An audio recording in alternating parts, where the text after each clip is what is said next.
Hamza salam dostlar, bugün sizinlə nə edirik? Bugün sizinlə dostlar 15 dənə drop paletim var. 8990 dənə də Zeyverim var. İndi açaq görək başımıza nələr gəlmiş. Birincidən başladıq. Oha 55 artdı. Ayda 11 nədir? Neyse. Açaq. 60.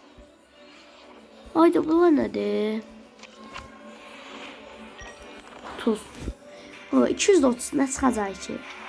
Ən uzağı 113 çıxar. Baxa.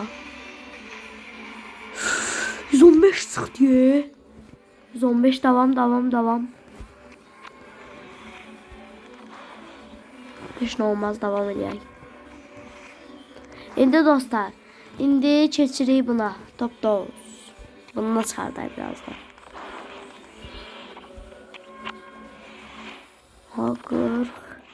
Haqqı yola çıxmaq istəyirəm mən.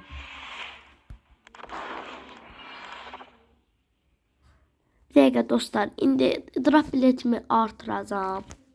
10'luqdan bir dənə basacağım. 10'luqdan bir dənə basmaq istəyirəm çünki. 10'luqdan. Ben gedək. Yox, burada. Buradaydı, hə, burada.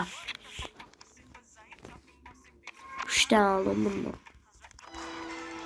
1 2 Ayda 3-cü alamadım. Bağırma ha.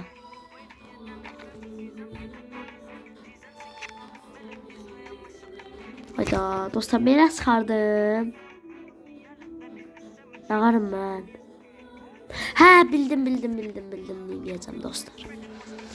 Yadıma gəldi neyəcəm. Mağazaya giririk. Buna 3000'e bir dənə çıxarır. Aha. Şu.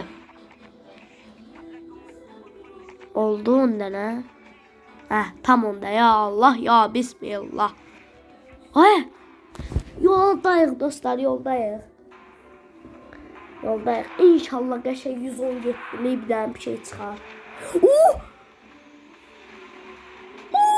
Dostlar çıxartdım.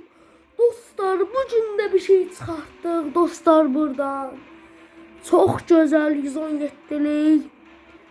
Frandahir bilmirəm nəsə.